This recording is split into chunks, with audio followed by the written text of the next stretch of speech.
Moi boas noites, señoras e señores, miñas donas, meus señores.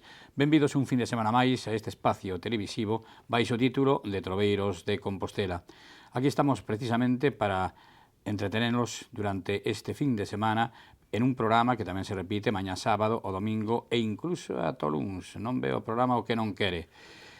Siempre, amigas e amigos, tenemos grandes invitados acompañándonos en cada tertulia.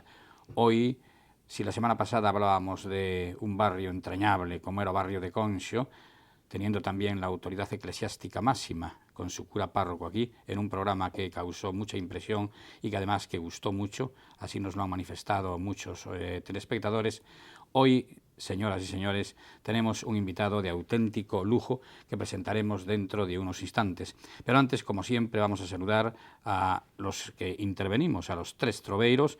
Profesor Cancio, buenas noches. Hola, buenas noches, Luis. Bienvenido. Efectivamente, ¿Cómo estás? hoy nos coge la iglesia confesados, nunca mejor dicho. Seguimos, suma y sigue. ¿eh? Sí. La semana pasada hubo sí. iglesia, hoy hay iglesia, y la semana que viene también habrá iglesia, pero claro en otro concepto, porque serán los periodistas los que también serán protagonistas o seremos protagonistas. Y no puede faltar, como ahora, nuestro musicólogo, nuestro gran Kiko Fernández Otero. Kiko, buenas noches. Pues buenas noches. Pues mira, efectivamente, dicen, hay semanas alegres y semanas tristes. Y para mí fueron una semana moi alegre, estaba moi alegre. Por eso que acababas de facer referencia do barrio dunha calle, dun barrio como é a calle de Sánchez Freire, de Conxo, tradicional, un barrio en general simpático, amable, traballador, obediente sempre sufrindo, pero bueno, aí están mirando pola ciudad. Fixemos unha manifestación de antaño, de xuntar os veciños, os novos, os antigos, e foi maravilloso. Sobre todo, acompañados sempre, porque os grandes acontecimentos teñen que estar acompañados sempre da Iglesia, porque esa magnitud que teñen, esa personalidade, ese entrañable, ese discurso tan bonito que nos chega ao corazón, como foi o discurso, digamos, a ofrenda que fixo o don Manuel Pérez Villar, que é o párroco de Conxo. Ben, e depois tamén tristes porque acabamos de enterrar a un amigo periodista, Antonio Bermúdez Vidán, home xoven de 68 anos, pero rapaz, unha persona de élite, pero que estuvo sempre cos humildes, co deporte base, como era o fútbol, o atletismo, ou o ciclismo, o deporte base. O sea, sempre, ahora temos WhatsApp, temos ordenadores, temos unha serie de controles, pero antes, a voz de Bermúdez, a hora da comida, ou despois da comida, ou despois de certos acontecimientos durante a mediodía, esperábase sempre a Antonio Bermúdez escoitar as noticias, cando se xogaba, a que hora, ou que pasou. Ahora é máis fácil todo, pero este home loitou polo deporte dos pobres, dos humildes, o sea, da base, que depois valen para trapolir para moitos. Pois descanse en paz Antonio Bermúdez, unha condoleza a súa familia. Sí, precisamente onte estivemos no funeral na iglesia conventual de San Francisco, que foi moi emotivo, moitísima xente, sobre todo o mundo do deporte e compañeiros xornalistas. Desde aquí enviamos as nosas condolencias á súa familia, sobre todo á súa muller Rosa e a seus fillos. Descanse en paz o querido amigo Antonio Bermúdez, que atopou a morte ademais así, esa manía, como eu sempre digo, que ten a morte de non avisar, de chegar sin despedirnos, sin ter tempo a decirlles adeus, pero a vida é así e hai que seguila adiante. Así pois, Antonio, hoy este programa va por ti. Señoras y señores, amigas y amigos, la vida continúa naturalmente, es el gran consuelo que nos queda, yo creo, y vamos a presentarles a la autoridad que hoy está aquí con nosotros. Es, por así decirlo, la máxima autoridad de la Basílica Metropolitana Catedral de Santiago de Compostela, ni más ni menos que es el deán. El deán en realidad es el que manda en la catedral, es el que manda. Yo siempre lo digo, es el jefe de la catedral. Él es un hombre muy sencillo. Fala máis en galego, un galego que me encanta, ese galego de Guitiriz, ese galego de Lugo, donde él naceu, que vai sempre que pode, cando a súa xenda apretada o deixa. Trátase do reverendo don Segundo Pérez, que, como decíamos, é deán da catedral, pero tamén dirixe unha institución secular, unha institución impresionante, como é un instituto teolóxico de aquí, de Compostela, de teoloxía, exactamente. Don Segundo, moi boas noites. Boas benvido. noites, moito gusto. Bueno, indudablemente xa coñece un pouco o esquema deste programa, que é un programa diferente, é un programa en que intentamos sobre todo que sexa ameno, que a xente non vexa un cura aquí, non, que vexa unha persona como outro día nos decía o señor cura de Conxo, cando falamos da confesión, cando falamos do sacramento da confesión, que fixemos, como se soe dicir, en unha ocasión xa dicíamos ao señor arzobispo, sentado onde está hoxe usted tamén, pois decíamos que tamén se fai apostolado cos medios de comunicación. Vai se fai, indudablemente. Hai unha pregunta obrigada, don Segundo. Deán da Catedral. Que é un Deán da Catedral? Cal é a súa misión? Pois, eu non sei moi ben que é un deán. Teóricamente, según o dereito, pois é aquel que ten a responsabilidade de presidir o cabildo, de presidir o cabildo dos coengos, e de facer que a vida da catedral funcione, pero eso tamén era antes, é dicir que as funcións hoxe están moito máis repartidas no cabildo, pois hai responsables por áreas, pois de economía, de outras cousas, da liturgia, de tal. E entón, a súa función máis que nada é coordinar, non? Coordinar todo eso, que por unha parte é atractivo e é bonito, pero por outra non é sempre doado. Vostede sabe, polas circunstancias que se viviron neses últimos anos na catedral, tampouco foi fácil o poñer orden e o poñer as cousas no seu sitio. Evidentemente, supoño que co desacordo de moitas persoas, pero desde logo pola miña parte sempre teña por seguro que con honestidade e con boa voluntad. Porque a vostede tocoulle vivir, digamos, unha etapa difícil no senso de que, bueno, houbera o tristemente famoso escándalo do Códice, do roubo do Códice, tocoulle usted prácticamente que chegaba como que foi nomeado deán inmediatamente, e iso pasou usted momentos difíciles en eses intres, non? Bueno, eu sí, que evidentemente, pero eu sentínme moi apoiado nese sentido polo Cabildo. Eu penso que o Cabildo estaba ofendido e moi criticado e rebaixado no seu traballo, e entón eu sentín que tiña o apoio nese sentido, por suposto, o apoio do señor arcebispo, e entón eu niso, cando un actúa en conciencia, pois teña conciencia tranquila, no sentido de que eu penso que honestamente fixen o que tiña que facer cando as circunstancias o requerían, non? Entón, eu penso que a imaxe da catedral, pois nestes últimos 4 anos, máis ou menos, que estou eu penso que non foi abaixo, senón que foise recuperando en bastantes aspectos, salvo no aspecto económico. No aspecto económico, realmente iso tocou profundamente a conciencia da xente. Dice, estes curas teñen cartos, ainda non saben os que teñen, e de seguida roubañelos, ainda non o saben, para que lles vas a dar nada. Algúna vez no autobús o teño escoitado. Eu á catedral non dou nada e tal, efectivamente. Eso notouse nas colectas, notouse nas boetas, notouse en todo. Claro, a veces vémonos moi estreitos na cuestión económica na catedral, cando dá a impresión, dice, estos son todos ricos, e sobranlles cartos.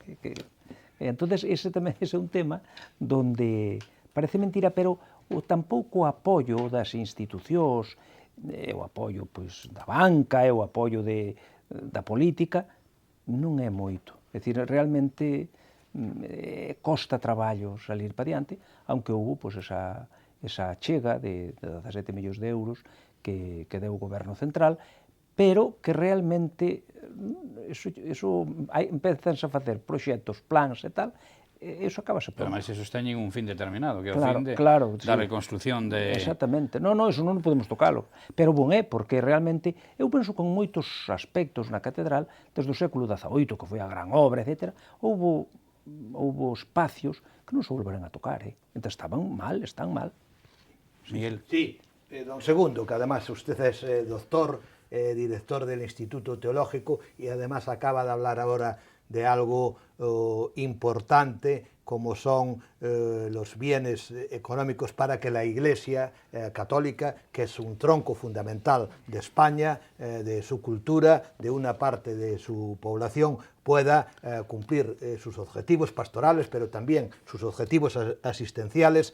Hoy aquí el ABC pone 2 páginas del último informe de la Conferencia Episcopal, de que atiende a 5 millones, que ha doblado la asistencia a los pobres, y que eso lo lleva a cabo en 6.000 centros, y dentro de esos centros se encuentran los educativos tan importantes concertados que le ahorran al Estado 2.000 millones. Le digo esto dado que se está celebrando estos días, hasta el 30 de junio, la época de la declaración de la renta, y dentro de esa declaración hay la posibilidad que ya ponen, para que se vea la importancia de la Iglesia Católica libremente, 9 millones de españoles, entre ellos el que está hablando que no es nada. Entonces yo quiero que usted haga una consideración de la importancia de este apoyo y de lo que eso significa desde el punto de vista humano, incluso, yo creo que es importante decirlo, y no solo decirlo, sino que hay que decirlo desde el punto de vista cristiano, humanista cristiano, la importancia de esta contribución para que la Iglesia cumpla sus importantísimos papeles de la Iglesia Católica. Sí. Y yo termino pues recordando que hoy estaría muy contento de que estuviese aquí a Licho, José Luis Mari Solera, que también venía defendiendo en sus intervenciones el humanismo cristiano, señor doctor don Segundo Pérez. Pois mire, eu en primeiro lugar, rebaixándonos aquí a nosa cidade, que é que temos máis cerca, non? Eu diríalle que se faiga un reconto realmente de quen atende os pobres nesta cidade. Dicir, usted pense, pois, no Cotolengo, pense en Cáritas, pense no albergue Juan 23, pense nos pobres que están pola calle, que desde logo poñense na porta da catedral, non se van poñer á porta dos sindicatos nin de naide. Na cociña económica. É na cociña económica. É verdad que le estuvo aquí Sorester. Claro, pois vostedes pensen que esta cidade, por exemplo, a nivel municipal, eu creo que non teñen un albergue. Siquiera, non hai ni siquiera un albergue para estas persoas abandonadas que non teñen onde ir. Entonces, que eso non se poña como en primeiro lugar no que é unha cidade, no que é un colectivo humano, como é tan íntimo, tan cercano para todos nós, que é esta cidade de Santiago de Compostela, a min eso pareceme serio, porque eso acálase, escóndese. Entonces, mire, a catedral todos os meses aporta a colecta do primeiro domingo, e facemos insistencia para Cáritas, e facemos a insistencia que señan generosos e tal. E entonces, hombre, claro, depende de meses, pero anda en torno a 4.000 euros, é dicir, e logo hai 2 caixas, unha para Cáritas diocesana e outra para Cáritas interparroquial, que teñen ali unhas cae na catedral, que realmente eu vexo que os peregrinos e xente, non teño aquí os datos exactos, pero están contabilizase todo, que realmente hai unha aportación da catedral misma aos pobres, que me parece que é necesaria, non? E que se debe facer así. Pero iso tamén que se teña en conta, e que se sepa e non que se oculte. Logo, mire, en canto a declaración da renta, eu creo que aí foi progresivamente aumentando. Porque, claro, eso pense que foi unha forma nova de axudar á Iglesia, pero iso hai que deixalo tamén claro. Voluntario. Exacto, hai que deixalo claro, é voluntario, e non che quitan nada, non é unha Kirchsteuer, é dicir, non é un imposto que se che añade na túa declaración de renta, non se añade nada, é a aportación dun 0,7%, que se pode compartir pois, con outra... Sí, con outras ONGs. Exactamente. Que tamén se poden hacer las dos e non suponen ninguna carga, como ha dicho usted. Exactamente, non supón ninguna carga e, en definitiva, axuda a soster unha serie de servicios que, desde logo, non lle crean ao Estado, como dixo moi ben vostede, non lle crean ninguna carga, sino que, ao contrario, aliviano.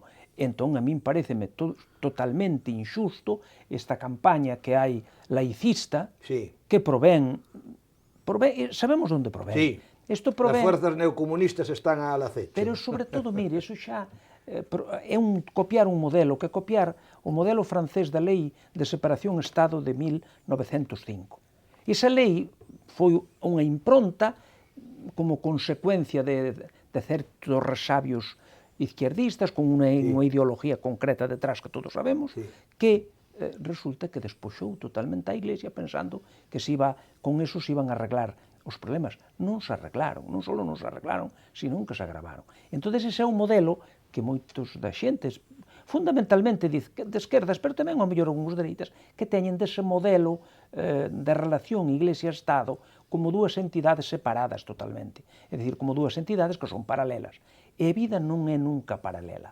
A vida é unha experiencia de convivencia, de comunidade, de relación, na que un pensando... De cooperación. Exactamente, na que un pensando como pense, pode si ter uns ideales humanos, filosóficos, culturales, que eu non teño por que estar en contra de naide, nin moito menos, senón que son para sumar e para expresar a pluralidade dunha sociedade, dun país, dunha nación, etc.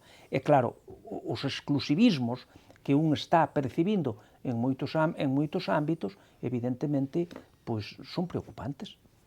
Kiko. Un segundo. Dígame vostede. Vamos, pero me parece que non me vai dar tempo a preguntarlle moitas cousas, porque tendo a oportunidade de ter unha persoa tan importante, No, importante nada. Sí, importante, porque din que o deán en calquera, digamos, manifestación é a persona importante, é a persona que manda, é a que é elegida por súa edad, por súa experiencia. Non crea eso. E aparte, se usted di, as funcións que ten son moi importantes. Pero, digo, falalle o pueblo llano, como eu, por exemplo, non? Que a veces non entendemos como funcionan as cosas porque nadie non las explica. Por exemplo, o cardenal, o arzobispo, o obispo, o cabildo, o deán. Vamos, un rollo impresionante, non? Sí, e depois, sí. Claro, usted, por exemplo, que as funcións terá unha especie de inspección sobre os curas de anato. Advertir al obispo del modo de cómo se portan. No, promulgar y tener las conferencias eclesiásticas en casa de ellos. Aprobar en caso de necesidad cada 15 días sacerdotes para confesar. Oye, estudiaste el guión. Pero es de una persona importante que está a la altura. Pero eso pregunta yo. Velar en cuanto pasa y acontece en su deanato, tanto por la mira de la espiritualidad como la temporal de la Iglesia. Esto tiene mucho contenido. Demasiado. Segundo. Pero non é así, sabe, eso acabouse. Acabouse? Sí, sí, sí. No, está actualizado. No, debeu ler o Código de Dereito Canónico do ano 17. Sí, e xa hai outro do 83, e xa ten reformas, e xa todo. Bueno, pero lelo, bueno, segundo, pero hai que felicitarlo porque prepara o programa. Ai, sí, señor, sí. De acordo, totalmente de acordo. Ben moi ilustrado. No, pero digo yo cosas. No, o deán efectivamente é unha parte moi importante o señor arzobispo ou quen sea, sí, que o axude a que levar a súa diócesis. Ese é vostede. Sí, pero... Você ten que estar en comunicación con todo, é o que acaba de falar ahora, quen axuda, que é a Iglesia, que é a Iglesia? A Iglesia é ir á misa, non, a Iglesia é ser humano, ser cristiano, ser honrado, bueno, levarte ben co prójimo. Usted explicará. Escoitamos. Mire, verá, esa estrutura, a Iglesia dividida pois en decanatos, en arcedianatos, etc., esa é a estrutura medieval da Iglesia que se fai do reparto, en definitiva, de poder e tamén de beneficio, de rentas. É dicir, usted pensa que aquí nesta diócese hai a Póvoa do Deán, que tiña un castillo e todo, coas súas rentas e tal. Iso desapareceu coa desamortización. Eso desapareceu. Incluso había a Casa do Deán. A Casa do Deán aina, siga vendo. Pero ali residió o Deán. Sí, residía ali. Usted reside ali, non? Non, porque aí fixemos oficinas, claro, fan falta para outras cousas, e non é posible, eso está, pois está a administración da catedral, está a dirección do museo, está, bueno, pois cantidad de oficinas que temos, ou a escribanía. Recordo a Troitiño, por exemplo. Claro, tería ali, pero aí o último que viveu, creo que foi don Salustiano Portela. Salustiano Portela, Pazos. Foi Pazos, eu creo que foi o último que viveu aí. Ben, pero, entonces, mire, nosotros, o concepto de Iglesia, que usted alude, que é o que está de fondo, o concepto de Iglesia, desde o punto de vista teolóxico, hai dúas formas de explicalo, de entendelo. Unha é unha forma piramidal, na que arriba, quen está? O Papa. Un pouco máis abaixo, os obispos. Un pouco máis abaixo, os canónigos. Un pouco máis abaixo, os curas. Un pouco máis abaixo, os diáconos. Ele debaixo puñía plebe, santa. Pero usted se conta, santa ao fin ao cabo, o pobo de Deus, pero no final. E decía, había un canon por Alhambra, que era do século XV, que decía que os clérigos están para mandar e os fieles para obedecer. E a veces puñen entre paréntesis, é pagar.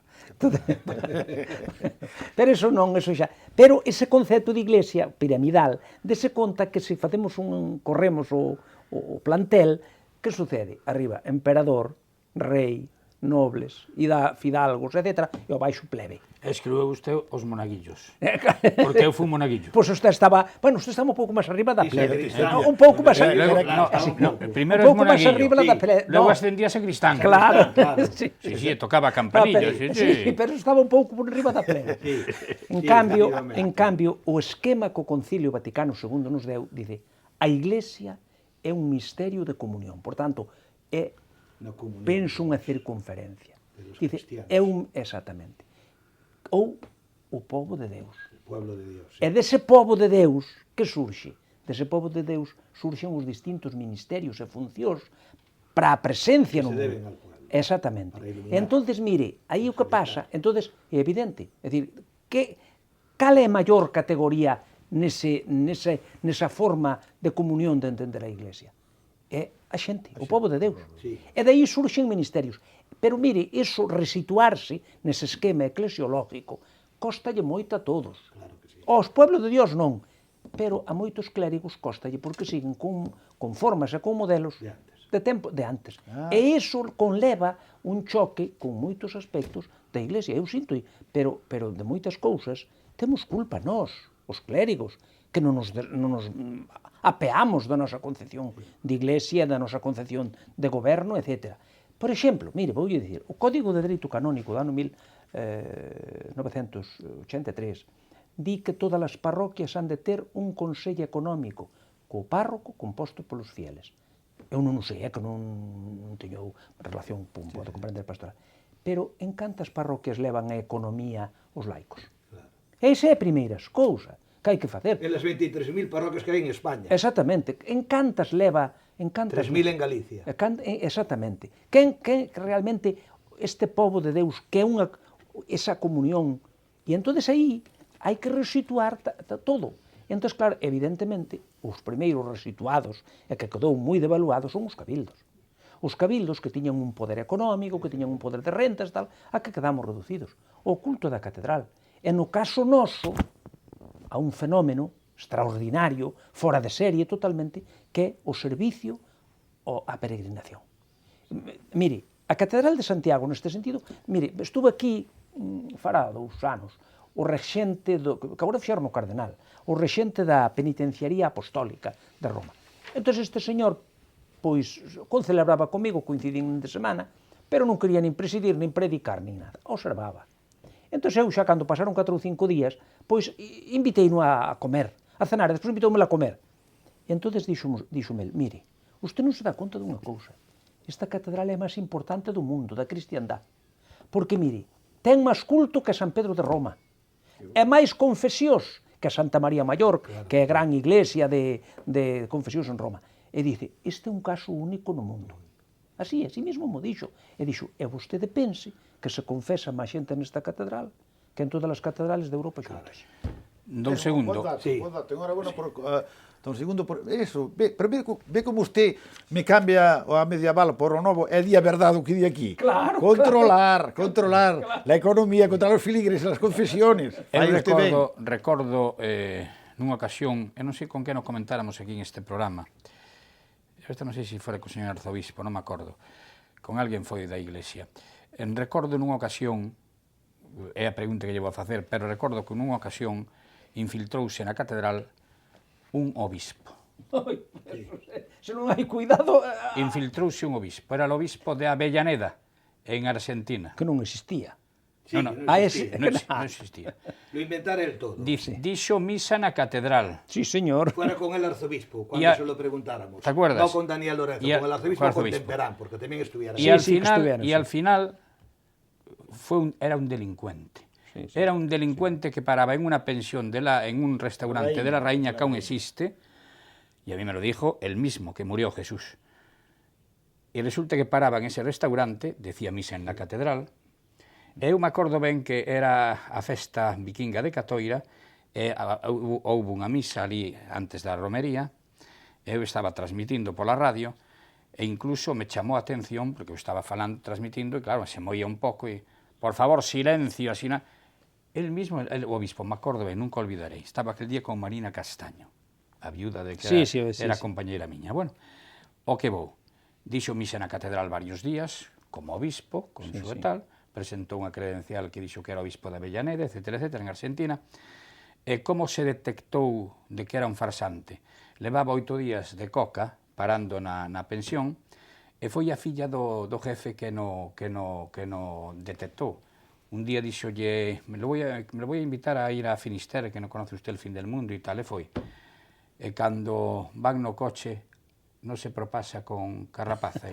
E aí foi onde ela douse conta, e dai denunciou, salieron na prensa, tuvieron un eco tal. Entonces, a pregunta clave, señor Deán, é, en estes momentos, que criterios levan vostedes para un sacerdote que chega ali e que quere oficiar, que é estranxeiro e tal? Como se identifican e teñen algo en especial? Claro. Mire, en todas as diócesis do mundo hai unha tarjetiña, que eu tiña aí no bolsillo, pois unha tarxetiña que se chama o Célebret, donde, coa súa foto, co sello do obispado, pois di que este é un sacerdote de tal diócesis, entende? Entonces, nosotros, todos os que veñen á catedral, ali a relixiosa que está ali, pois un pouco para controlar, a monxa que é ali, pois pídelles, e algúns cabríanse moitísimo, porque supoño que son curas, pero non traen un papel. E dice, nunca me lo pidieron. Bueno, pois mira, agora pídese. E entón, eso sí que o levamos moi controlado. Pero eso de colarse a celebrar misa, e algún que non era tal, está concelebrando co arzobispo. Pero eso, desde logo, desde que estou agora, non poucas veces se dá.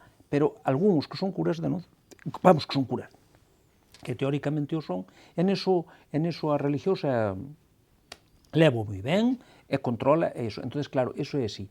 E tamén pasaba algunha vez con algúns que traen un papel que querían confesar. Nosotros, mire, para confesar na catedral, iso tamén é unha norma que fai 3 anos ou así, para confesar na catedral teñen que traer a autorización expresa do seu obispo. É dicir, que tamén temos un papel se está en regla coas normas do seu obispo. En segundo lugar, eu, ese que ven, paso-llo ao canciller secretario, que é don Elisardo Temperán, e xa lle dizo o arzobispo, e xa digo, mire, veu aquí un cura de Alemania, tal. E eles chaman á diócesis correspondiente, e entonces dáselles permiso para confesar na catedral. De feito, na catedral hai como uns 20 confesores, aumentou o número, etc. Eu penso que é un servicio que está hoxe moi ben atendido, pero tamén moi ben controlado. Non lo dicía outro día, monseñor Temperán, ¿os acordáis? Don Segundo, quería preguntarle, porque hay una preocupación, y usted lo acaba de decir ahora, y yo coincido totalmente con usted, que Santiago de Compostela, la Catedral de Santiago de Compostela, es una referencia mundial de la cristiandad, y eso ha dado lugar, entre otras cosas, a que el sucesor del emperador de Japón estuviera aquí, y entre otras cosas viniera por esto, por esta referencia.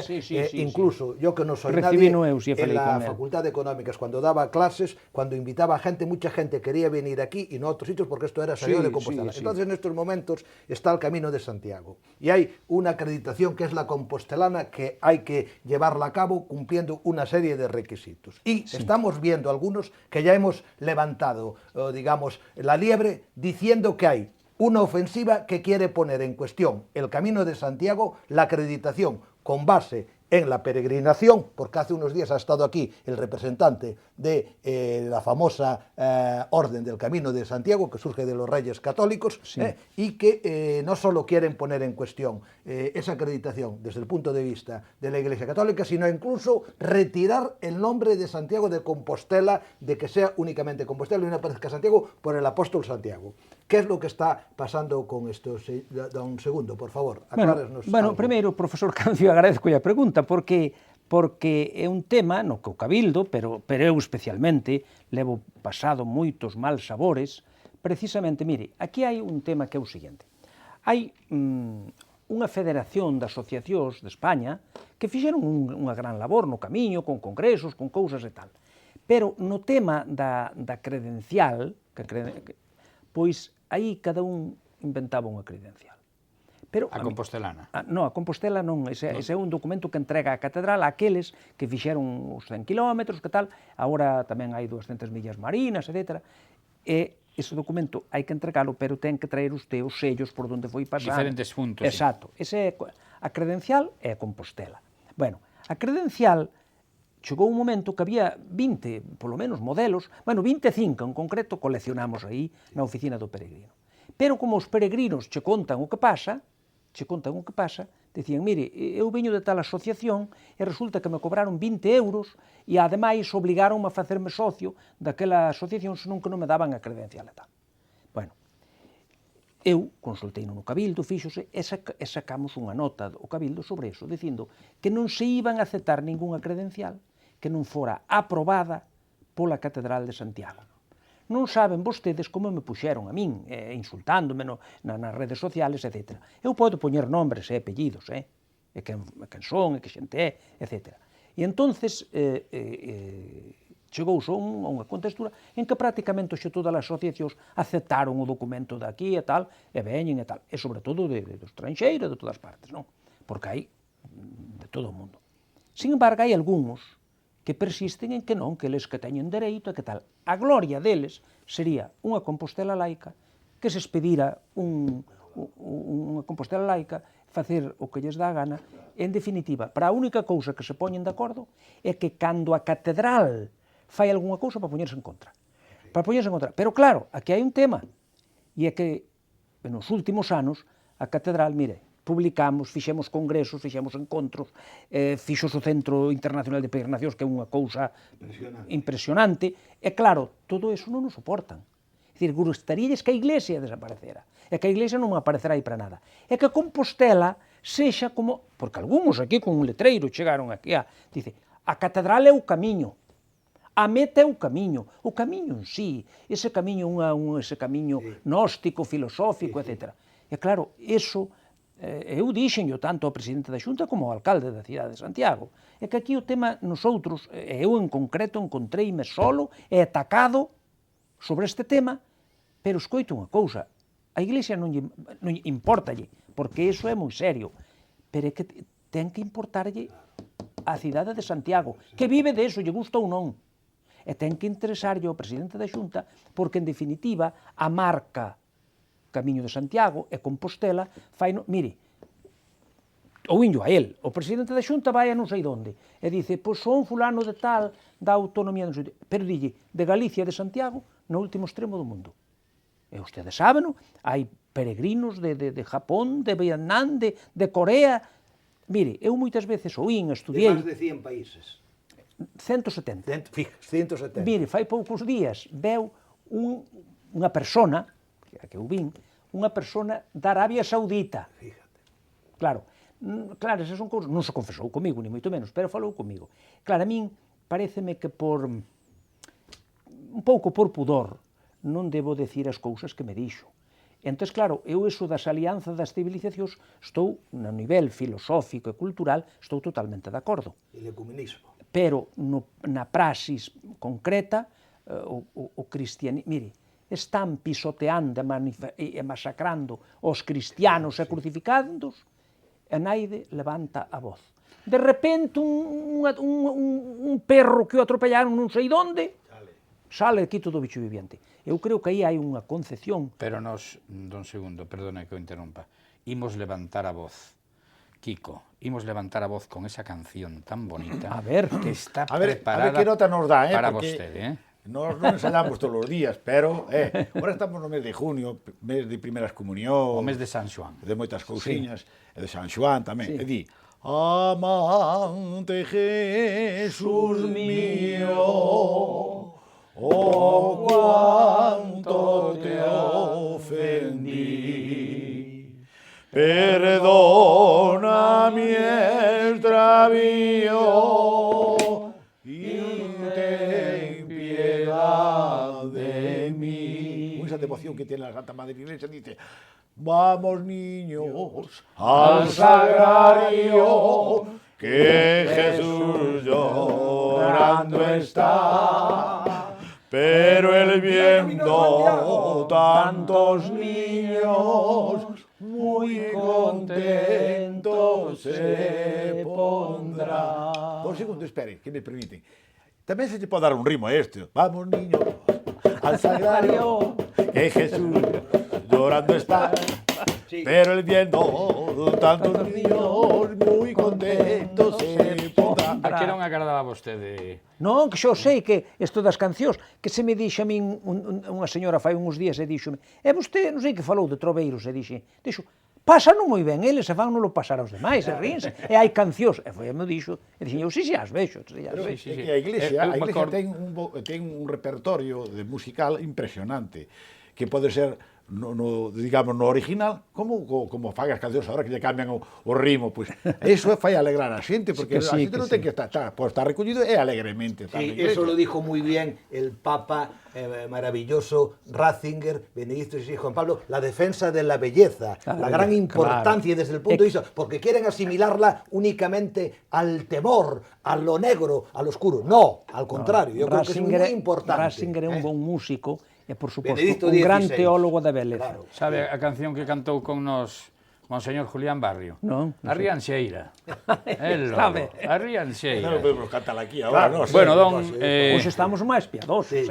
Don Segundo, hai unha pregunta que tamén lle fixemos, os acordáis, que incluso yo dixenlle, cando nos despedimos no programa, dixenlle, bueno, Monseñor Julián Barrio, nos gustaría, porque era un momento que se falaba, non sei se vos acordades, de que posiblemente habería cardenal en Santiago, non? Houve unha época en que o rumor era insistente si iba a vir, se acorda, non? Entón, cando nos despedimos esa noite, dixemos, bueno, ímolo despedir hoy como arzobispo, monseñor, pero eu que xa sou veterano en estas lides, que xa entrevistei incluso a súa eminencia reverendísima al cardenal don Fernando Quiroga Palacios, así que fíxese vostede que vello sou, ou que maior sou, se sabe usted que o tratamento que se lle daba, sobre todo al cardenal, era súa eminencia reverendísima, era el tratamiento que se daba, non? E dixenlle eu, monseñor, a ver se a próxima vez que ven temos que, xa el título que usted le dábamos a dar, eminentísimo e irreverendísimo señor cardenal. Que pasa con Compostela? Eu sempre dixen que eu sou compostelán, nacín aquí de toda a vida, coñezo a miña cidade, amei miña cidade, fui un monaguillo, fui un sacristán, fixen de todo. Pero, de todos os xeitos, eu recordo esa pomposidade do cardenal, esa cousa que se perdeu. Santiago é sede cardenalicia. Por que Santiago non ten un cardenal? Bueno, mire, primeiro, non é sede cardenalicia propiamente dita, porque, mire, en España, bueno, ese tema ven xa, evidentemente, en España do século XVI, sobre todo, cando se foron perfilando as sedes propiamente cardenalicias, e logo outras que alternaban. Cardenalicias propiamente era Toledo e Sevilla. Efectivamente. Toledo e Sevilla. Pero en Santiago hubo ilustres cardenales. Pero espere, xa yo explico. Pero con preeminencia de Toledo, porque incluso hai algún caso de algún arzobispo de Sevilla que pasou a Toledo sendo cardenal en Sevilla. Por tanto, Toledo era o primado, por tanto, era a referencia. En canto ao de primado tamén hai as súas discusións, porque vostede sabe que está Braga, que está Tarragona, que está Toledo. Eu creo que con propiedade, se se chama primad das Españas, eu creo que a sede primada nese sentido sería Braga, a que nosotros temos pertenecido. Ben, e logo había unha serie de sedes que se alternaban. Por qué? Porque, hombre, somos unha nación pequena, católica sí, pero 2 cardenales, 3 en todo caso, pero non máis. Entón, as sedes que alternaban eran Tarragona, Santiago, Valencia, de maneira que aí non había sempre cardenales. Agora, a veces coincidía que había habido pois, un personaxe que tiña pois, unha especial relevancia. Pense, por exemplo, no cardenal García Cuesta. O cardenal García Cuesta, que había sido perseguido, non había podido ir ao concilio Vaticano I, pero había feito unha gran aportación. Entón, como premio un señor perseguido, etc., etc. Despois, vamos a ver, o caso de Quiroga, eu creo que foi un caso un pouco excepcional, porque se quixo, había moito tempo que non había tal, quixose como premiar a Santiago, en aquel momento xa o tema da renovación xacobea.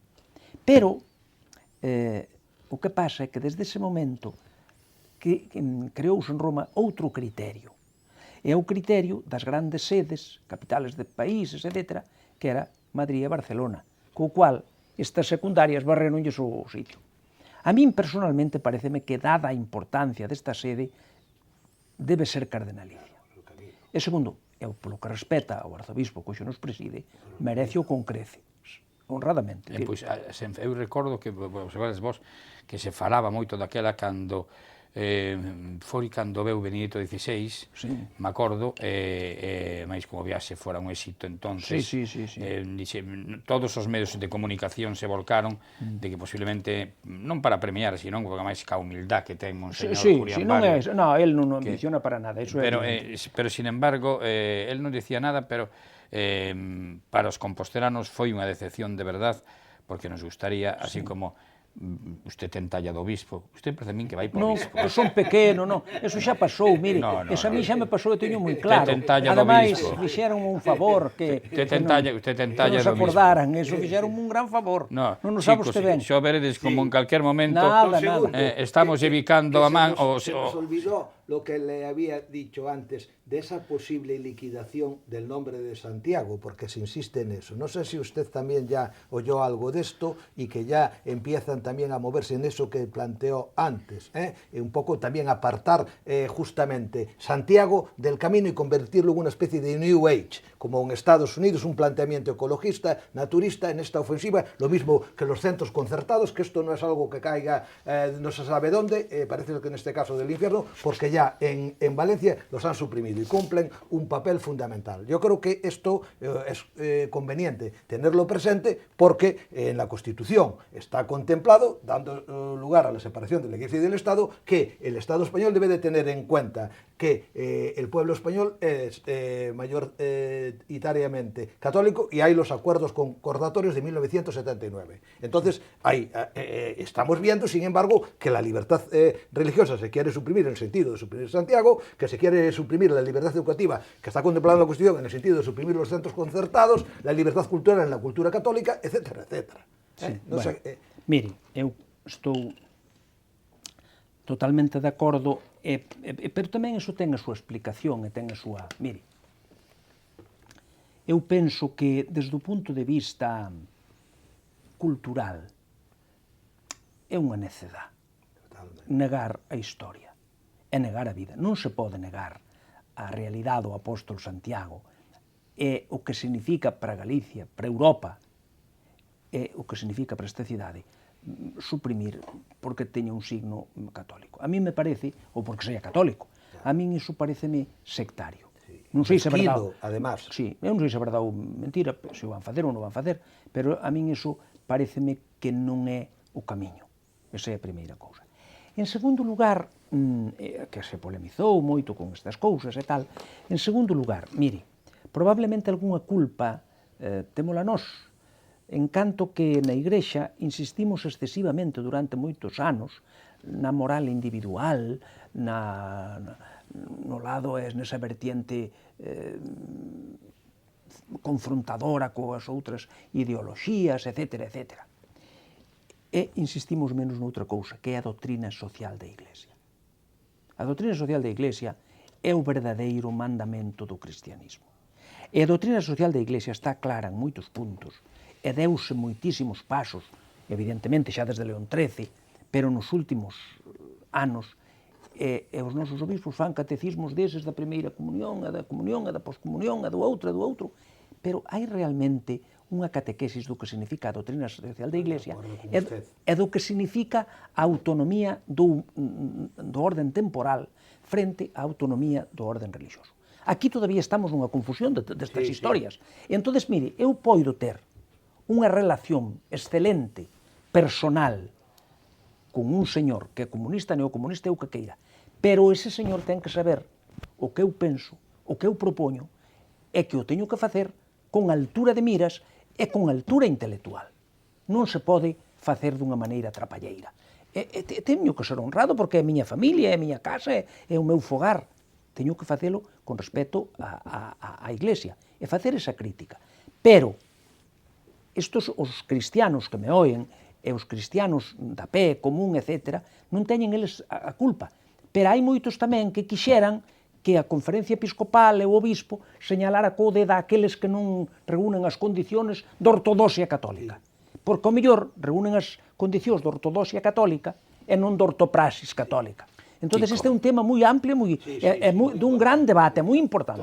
Agradezco a pregunta. Perdone, moi ben. Mira, 2 segundos. Contra a verdade, contra a historia. Contra a facta non vale. Sempre hubo as controversias, sempre hubo os que pensan unha cosa, porque queren facer notar que a verdade, o que acaba de decir vostede, é que efectivamente contra a verdade o que hai non se pode ir. Claro. Pero para a vosa tranquilidade, hoxe concretamente, eu nací en Conxo e teño ali unha casiña que ali no centro de Conxo mismo, que é de miña avoa, doña María Rei Lorenzo.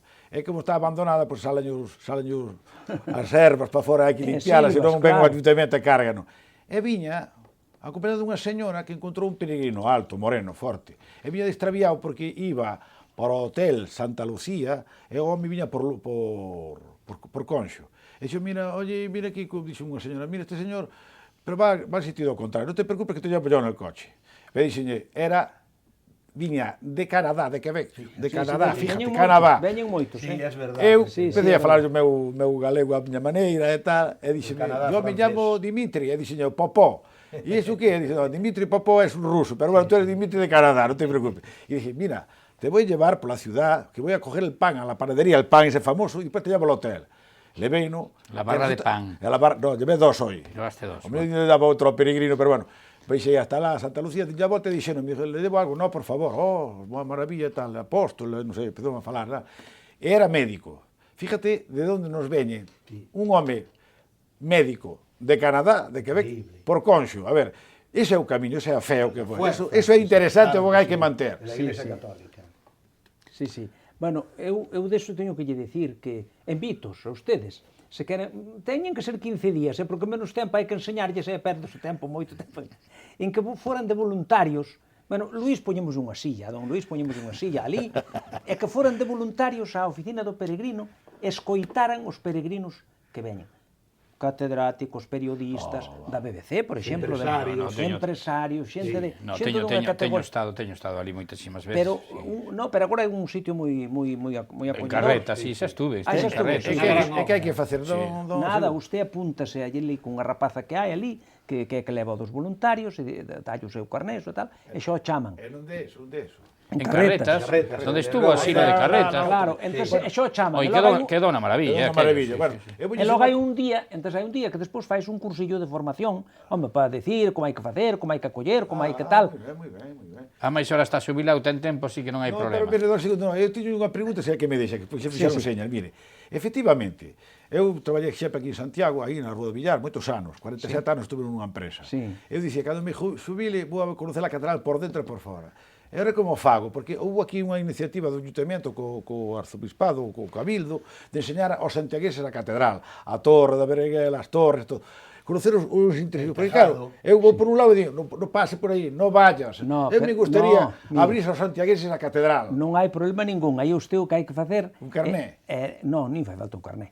Iso hai que falar co encargado, que leva todas as visitas, que hai un encargado, e varias rapazas que o fan moi ben, fano moi ben. Entón, iso hai que facelo abaixo, aí no que chaman a Catedral Vella, na cripta, e entón, mire, nosotros, xúntese con un grupiño, somos un grupo de composteláns que queremos isto.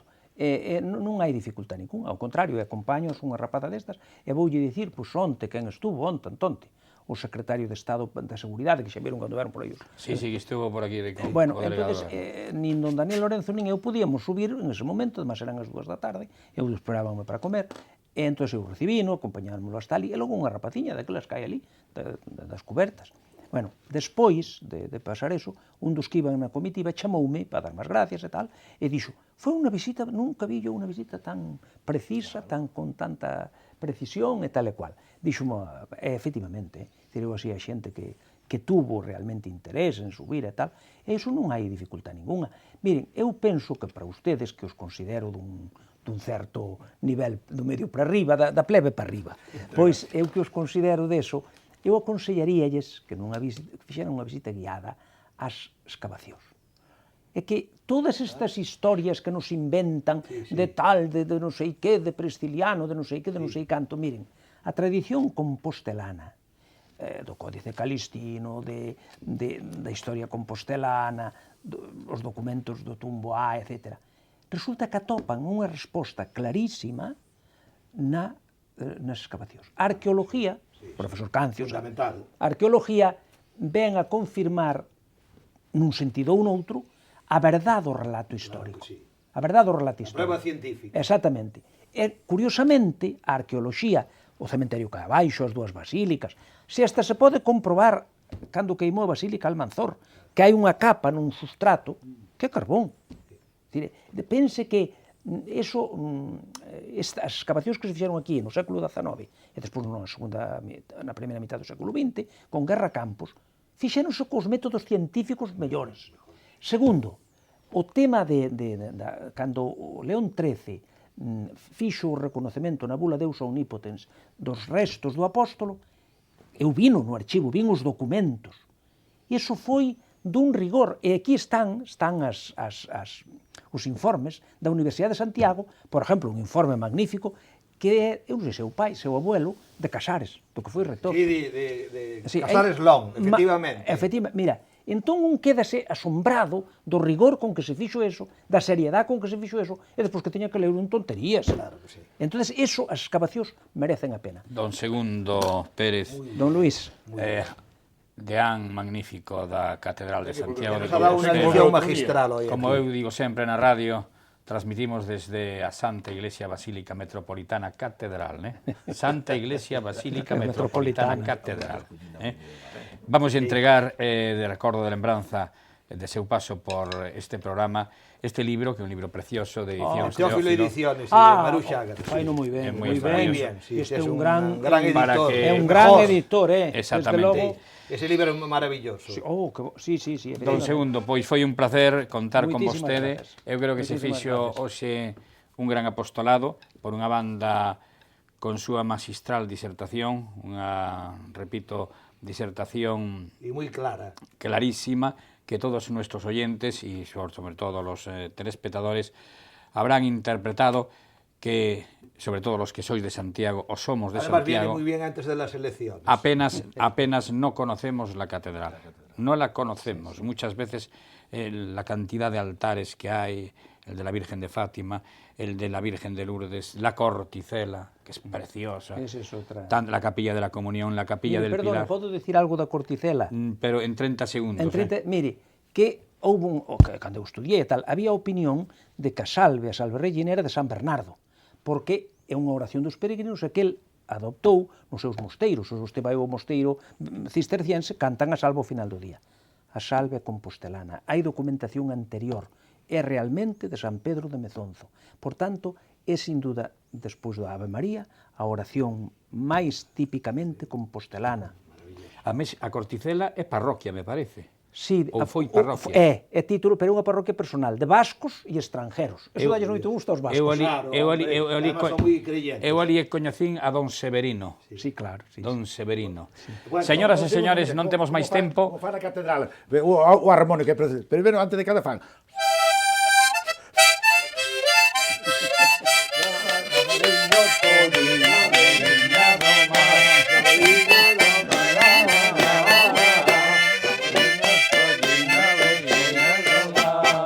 No hay quien pueda con la gente marinera, pescadora, no hay quien pueda por ahora. Bueno, amigas y amigos, señoras y señores, gracias por su presencia ante los televisores y será hasta la semana que viene. Adiós, amigos, adiós. Navegando mar, hay una latilla para ir a navegar.